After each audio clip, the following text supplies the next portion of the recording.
sa usa ka estudyante na eskwela pagka-maestra. Aral mahimo siya? Mahimo ang labandera. Teacher. Unsa ang hinungdan sa usa ka estudyante na nag-eskwela pulis o criminology para mahimo siya? Pulis. How about sa imo ha? Unsa imong purpose kanang miadto ka sa simbahan o niati og Sunday school para mahimo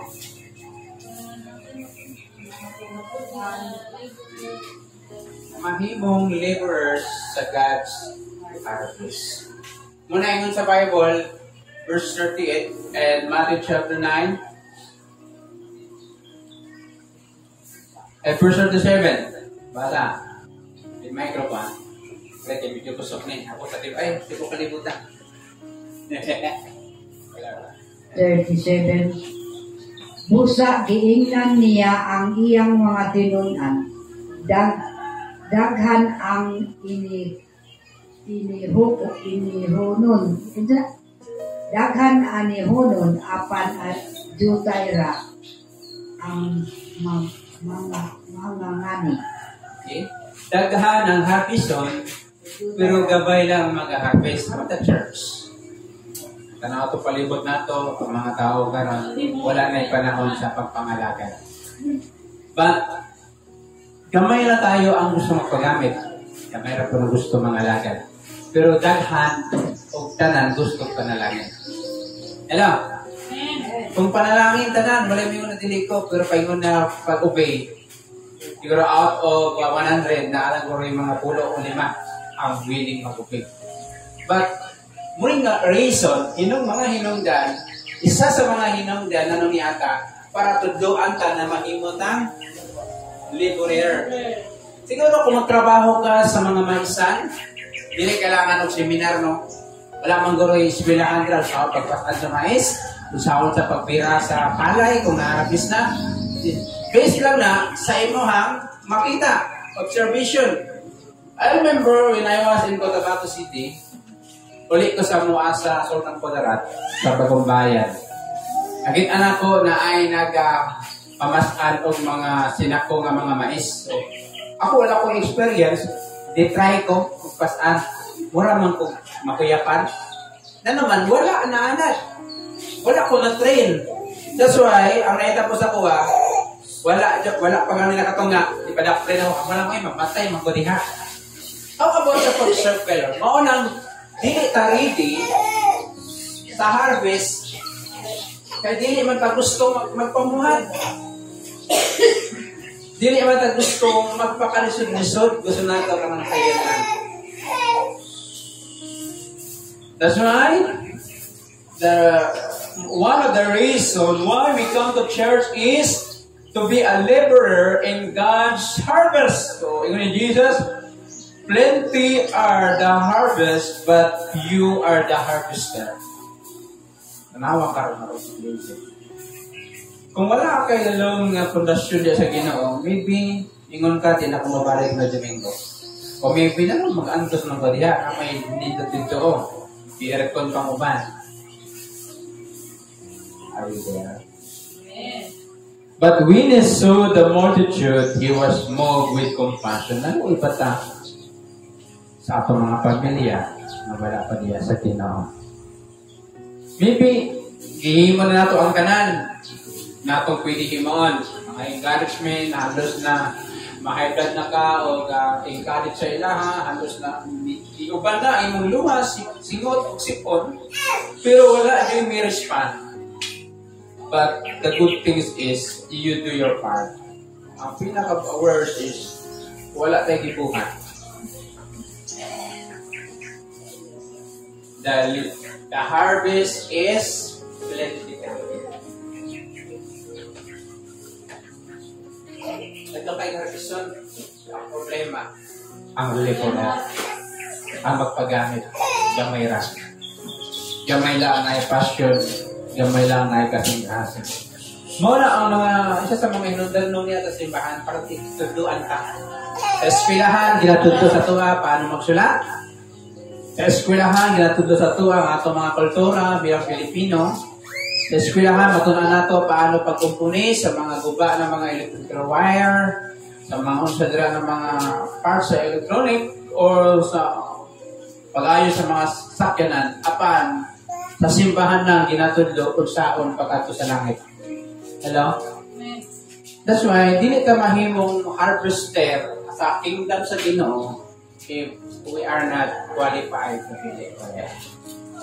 Remember always, I come to church because I want to learn how to be a kingdom laborer. Amen? Tama ka sa ito, Senador. Tanaw mo, katigas niya sa'yo, ikaw lang galing dito. Masaya, di parang galing dito. So what shall I do? Okay. Reason to coming to church to be a laborer. And pinakasusi ng Lord is decision. Hindi ka mahimong laborer kung hindi ka mag-decide. Kung uplo ka sa imuhang kaluyahon, luya juga. Muna ang realidad pag mayroong ka di ka mukhaon, huwag di makapokus sa imuha. Kung mayroong ka di ka maligo, huwag di makapokus. Bagay na lang kung mayroong ka magkaon ka maligo ka, huwag di makapokus sa imuha na pugnan ka. Pag ang tao mo decide na magpagamit sa Ginoo, wala'y makapokus. Bisat pag sa kuha di maigtingog, wala'y makapugong sa kuha. Bulit sa kuha microphone. Na naman, nakay-desire Katon-ani mo, na wala man tayo mahatag sa Ginoo kay ang tanliyahaman, ang atong kinabuhi, mahimong galamiton, kay lapat kayo anihonon. Dili man tanan kailangan para mag-harvest, dili tanan kailangan magwali. Napo kailangan magpungko. Nya kung ato ang kailangan magpungko niya, wala po ka. Kinsa mamati sa nagwali. Kinsa po ang magwali kung wala ay magwali. Di ba? Talanta importante. Reason na to, anong niata is to be a laborer. Ang next, kini siya. Ginakalawang na nisang mabutang. Verse 17. Matthew in chapter 25.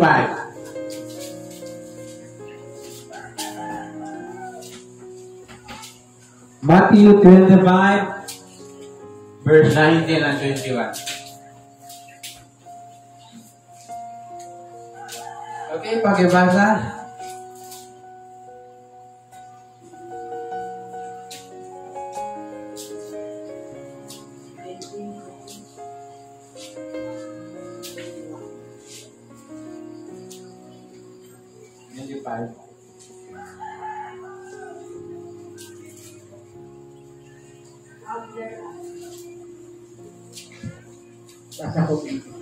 After a long time, the Lord of those servants cometh, and recognised with him.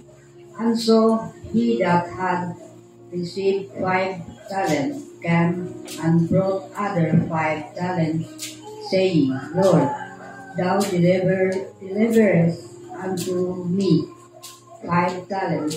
Behold, I have gained beside them 5 talents more.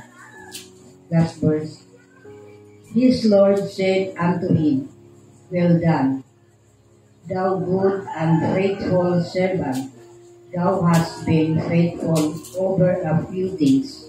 I will make thee ruler over many things. Enter thou into the joy of the Lord. Next reason is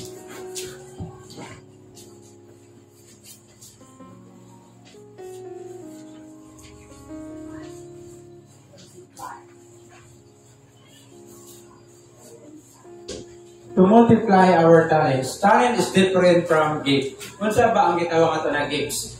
Teaching, preaching, and nakakay pagtuo, nakakay mahinatago, giving, and speaking tongues. That is gift. May talent, it is a natural ability. Like what? Singing. Isa pa mga talent. Singing, cooking, play guitar, di ba? Playing. Ito ay indie photographer. sa tanan ng mga arts, matawag nato ng talents. Pero nga kay talent gamay, paano pa itong gamay lang? Dahil sa atong pagsimba, ma-develop na sa pag-abot sa panahon. Sabi na kung naakay gitagaan talent sa pagganta, then di na mo ipagamit sa Ginoo, maabot ang panahon na bisan pagmubo lang at tuno, di mo maabot ang iyahang tune. So, ngayon sa gitawag na ito na song leader na backslide o wala ka sa nagpagamit. Apat sa panahon na kaluyan sa Ginoo, nakabalik sa ministry, pero at that time, sa nagkanta siya, dili niya na maabot ang nota tungod nga di na anak ang iyahang voice. This is the ginabuhi. Dili mahimong multiply, dili mahimong ma-develop ang ato ang mga talent like singing, whatever diha. Pag dili nato kinigamiton, ang singing, ang pag-play sa guitar, whatever diha ng mga talent din mo na ito lang na pag dili mo na sa magamit sa church, dili gina sa mo improve. Ela. Sabi na, ako nang-underdue ko by the grace of God na one day, magamit ko ko, naligawan ako karon, 40 years old. Still dreaming na i-turn in akong tingog kay lapit na ako. Na church na, but it is maybe the will of God na makakanta kaya wala na gilain. Wala sa ito na magkatuan ng anak ni Sis Grace, wala po ninyo mag-worship. Wala niyo mabuyan ka na. Pero ang pinakapunto dire, in verse 31, the Lord said, well done, good and faithful servant. Are you good? Are you a faithful servant? Then said, you were faithful over a few things. I will make you a ruler over many things. Enter into the joy of your Lord. Hello. And pinakasakit dire in verse 26 sa Matthew in chapter 25. But his Lord answered and said to him, you wicked and lazy servant, you know that I reap where I have not sown, and gathered where I have not scattered seed. So makita to na ang isa gitawag na good and faithful, ang lain ang isa gitawag na wicked and lazy servant. Maayo, matinud-anon nga magbubuhat o dautan o tamad nga magbubuhat. Asa talent ka? Duwara mga ito dito.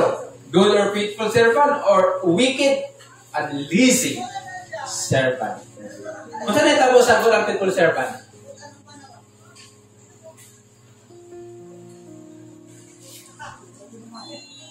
Ingat sa Bible is himo silang ruler over many things. Then, ingat ang Bible, enter into the joy of the Lord. Kung saan itabo na po sa wicked servant? Verse 27, and you ought to have deposited my money with the bankers, and my coming I would have received back my own with interest. Therefore, take the talent from him and give it to him who is 10 talent. Then, ang natabo sa verse 30, and cast the unprofitable servant unto the utter darkness, there will be weeping and gnashing of teeth. Gilabay nga to sa kangit-ngit, ang usakad, dautan, o tamad nga magbubuhat, dito magakagot sa tingiman. Paano uway nito? Actually, after sa mamatay ta, so, ma-restore ang ato ang physical body, kung wala kayo po nito mutubo na sa, para makakagot ka. But kung nakarelasyon sa Ginoo, nakaitama ang relasyon sa Ginoo, ilisa rin mong lawas, like the body of Jesus. 33 years old, bisan pag isagatos ka namatay, your body become 33 years old. Ang iyahang pusok. Pero ang wicked and lazy servant, magpangagot sa ngipon. So, we are here in the church to multiply our talent. Ma-discourage ka kung si kaligi-ligi. Paano pag-iisan? Kanyagi, wak po siya. Wak po din sa pikas. But kung nakakay personal relasyon sa Ginoo, that's why, dapat mutuwa itong passion, magpuli kita, Lord, asa naman ang paradari? Maningon ka, 1 John 2:19? Ang dili ato atong pagibasa. 1 John 2:19, ato sang i-memorize para kung naay mangutana, muna mo itubag. First John, ibulag ka nato. Yung microphone. Ano nga dako ka na? Kayo. 1 John 2:19, mibulag ka nato kining mga tawhana kay dili man sila tinuod na sakop sa atong pundo. Kung tinuod pang ato silang mga kauban, magpabilin unta sila kanato. Apan mamiya sila aron mailhan gayud nga sila dili kauban nato. Simple lang ang itubag ni mo. Nakalagay sa dito. Kasahanan ko yung 1 John 2:19 sakta lang. Manasa? Okay, wala na ako ito-tuloy. Mali-mali kayo. Pataganahin 1 John 2:19. Okay. What is the reason why we come to the church? To multiply our talent. Ano din mo mga talent? Ikaw na eh. Talent din mo. Kanta. Dapa.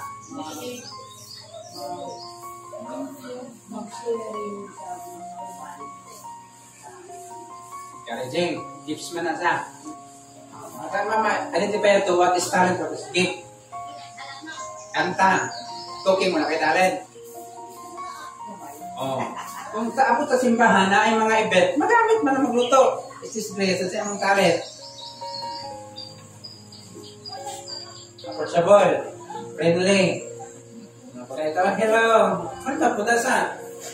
Mas pinatulati mga panaatay mga talent na wala na ito na matikdan.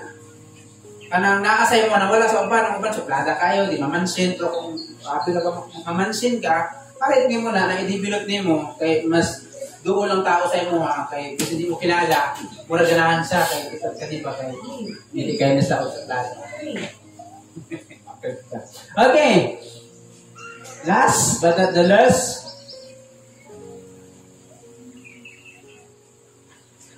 Matthew 6:19, kini nabalik na nato ni sa.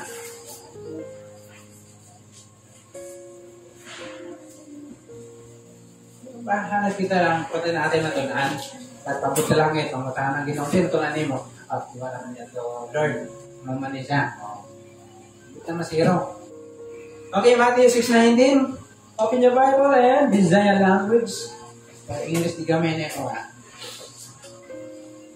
Matthew 6:19, ayaw kamo pagtigom o mga bahandi alang sa inyong kaugalingon dinhi sa yuta kay an lamang kini o kutkuton sa anay o kawaton usab sa mga kawatan.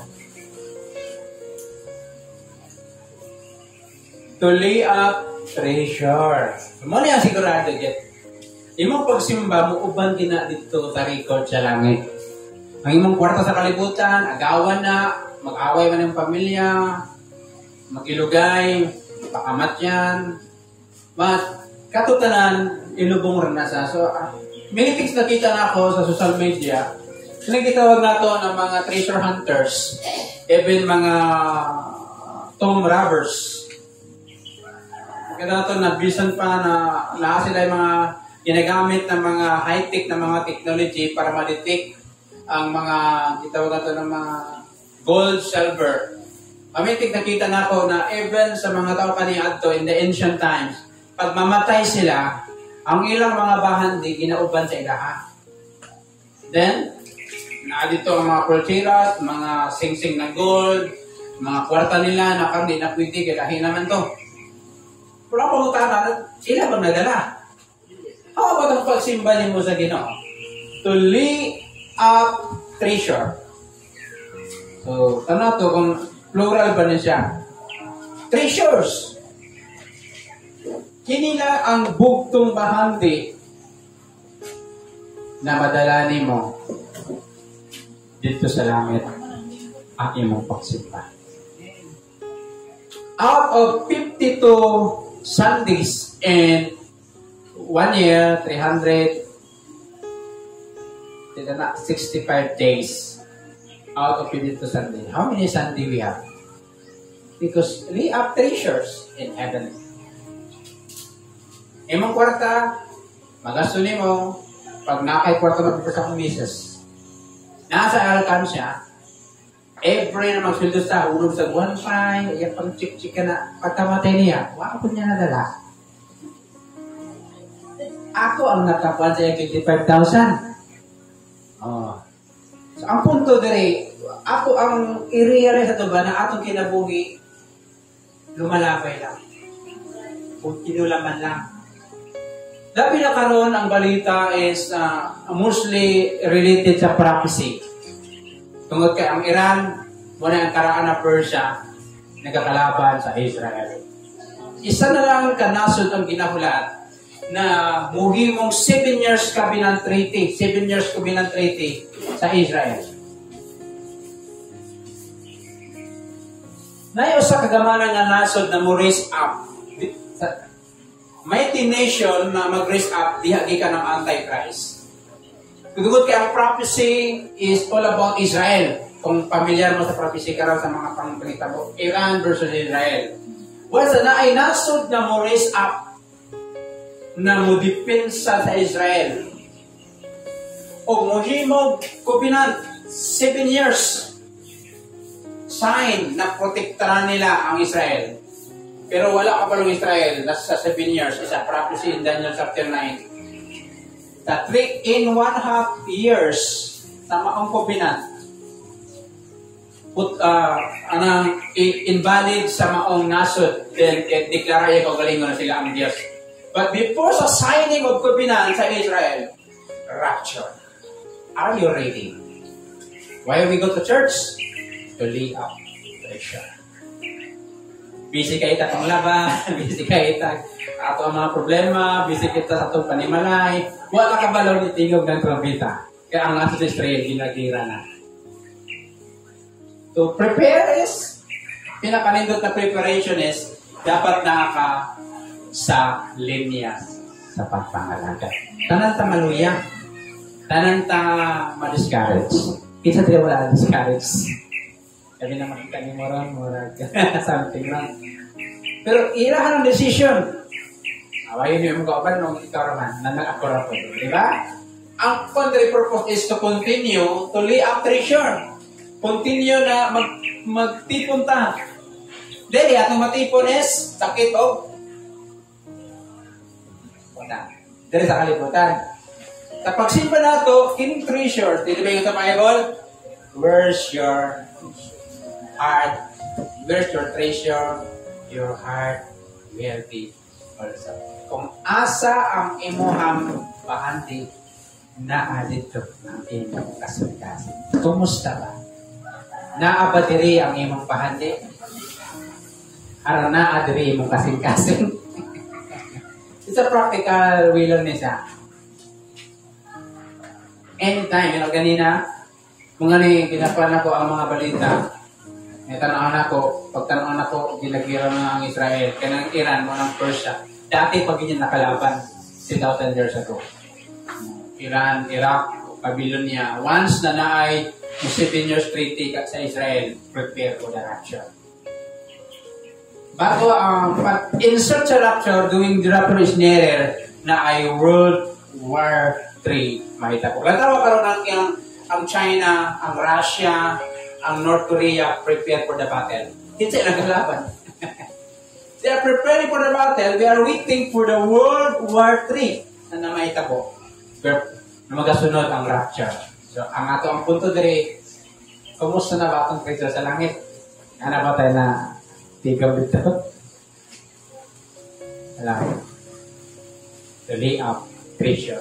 Why I come to church? To lay up treasures in heaven. Alam. Apa na to? Nanamiyata. Para mag-ipog bahandi Mga mati ang magutatanan. Ay ngunta kamatayon, medyo handog na paminawan. Pero mo ang realidad ang yawa gina palipat-lipat ata para mawala sa focus. Pero kung masabta na to, ako ang tinulpon, kung pangalaga na to, kung muli kasi mong katupad, ma-discourage lang ka. Kaya siya ka lang sa encourage, matakdal kasi ako discourage. Kaya ang napatiyanin mo, puro complain. Okay, any question? Wala ko, to be a laborers, para tunaan na to, para makakita ta, bulsaon, ang harvester, ang harvest na nagkakayo, kung ikaw lang ginahulat sa Ginoo, na mag-response. Dugi na ka ginatawag sa Ginoo. Pero tungkol ka, busy ka na sa kong kinabuhi. Ikalawa, para matibigan mo sa mga talent. Mga talento diha, na ginakalawang na, hello, mga makanta. Pagkakit na, okay. Panilig niya, Karen. Pagkakit na sa Ginoo para dito pala kung finally, para mag-people, tagbahan ko sa lahat. Yan, pangutana.